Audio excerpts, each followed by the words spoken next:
Good morning students. हाँ जी बेटा, today we are going to discuss history chapter 3 ruling the countryside. Okay बेटा, आज हम ये चैप्टर डिस्कस करने जा रहे हैं, तो प्लीज़ आप ध्यान से सुनना।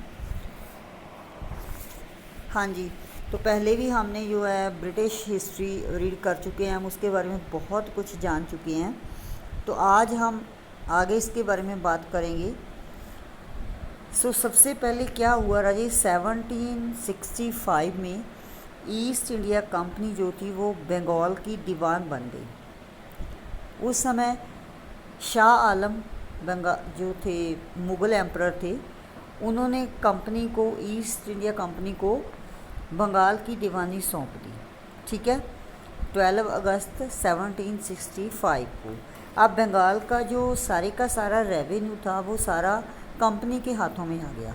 ठीक है, और उनकी इनकम में बहुत ज़्यादा इंक्रीज़मेंट हो गई थी। ठीक है, बहुत बढ़ गई थी उनकी इनकम, क्योंकि पहले उनके पास ऐसा कोई रिसोर्स नहीं था। कंपनी जो थी अपनी जो चीज़ें उसे परचेज़ करनी पड़ती थी इंडिया से, जो भी उनका खर्चा था वो खुद अपने आप उठाते थे, वो वहाँ ब्रिटेन से मंगवाते थे। ठीक है, तो सारे के सारे पैसे जो थी ब्रिटेन की गवर्नमेंट या वहाँ से वो पैसे मंगवाते थे और उसी से वो अपना खर्चा चलाते थे। लेकिन अब उनके पास बंगाल की दीवानी आ गई थी। दीवानी का मतलब होता है कि सारे का सारा जो भी वहाँ पर लोग टैक्स भरते थे वो सारा कंपनी के हाथों में आ गया। ठीक है, तो जब वो उनकी बंगाल की जब दीवान बन गई तो उन्हें अपनी चीज़ें खरीदने के लिए बहुत ज़्यादा आसान हो गया। ठीक है, क्या खरीदते थे वो? मेनली कॉटन, सिल्क, जो भी हमारे कंट्री से वो लेके जाते थे एज अ रॉ मटेरियल।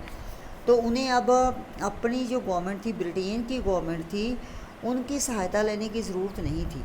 अब उनके पास यहीं से हमारे ही पैसे से वो हमारी चीज़ें खरीद लेते थे। अब उन्हें कोई प्रॉब्लम नहीं थी पैसे के लिए, और क्योंकि उन्होंने बहुत ज़्यादा टैक्स जो थे बंगाल के लोगों के ऊपर लगाने शुरू कर दिए थे। ठीक है, और बंगाल जो है बच्चे बहुत ही इम्पॉर्टेंट प्लेस था, बहुत मतलब हम कह सकते हैं कि बहुत ही अच्छी प्रोविंसी थी जहाँ पे बहुत ज़्यादा टैक्स जो है कलेक्ट किया जाता था।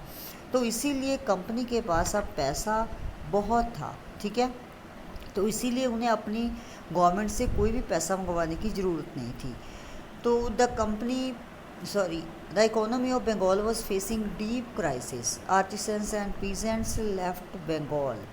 तो असल में हुआ क्या कि बंगाल की उस टाइम पे जो इकोनॉमिक कंडीशन थी, जो वहाँ की आर्थिक हालत थी, वो बहुत ज़्यादा क्राइसिस में थी। बहुत प्रॉब्लम लोग जो है फेस कर रहे थे। जो मतलब क्या था कि उन्हें कुछ ऐसा हुआ कि वहाँ पे जैसे कोई अकाल पड़ गया एकदम, है ना, तो उसके कारण जो है, और बाकी जो था कि पहले से ही जो ब्रिटिश लोग वहाँ पे पहुँचे हुए थे वो ऐसी ऐसी उन्होंने एक्टिविटीज़ की जिसके कारण धीरे धीरे उन्होंने सारे का सारा दीवानी का जो अधिकार था वो अपने हाथों में ले लिया। तो इसीलिए अब वहाँ के लोग जो थे उनकी इकोनॉमिक कंडीशन और भी ज़्यादा बिगड़ती चली गई। ठीक है, जो आर्टिसंस थे, पीजेंट्स थे, किसान लोग थे, वो इतने ज़्यादा गरीब हो गए थे कि उन्हें बंगाल छोड़कर जाना पड़ा। बहुत बड़ी पॉपुलेशन, जब बहुत बड़ी संख्या में लोग जो थे वो बंगाल को छोड़कर जाने लगे, क्योंकि वहाँ पे उनका गुजारा नहीं चल रहा था। और ऊपर से ये ब्रिटिश लोग जो थे इन्हें बहुत ज़्यादा टैक्स लगाते थे, उन्हें फोर्स करते थे टैक्स पे करने के लिए। अब उनकी जो क्रॉप्स वगैरह थी वो ख़राब होने लगी थी, उनके पास पैसा था ही नहीं, और ऊपर से उनकी जो फसलें थी वो ख़राब हो चुकी थी।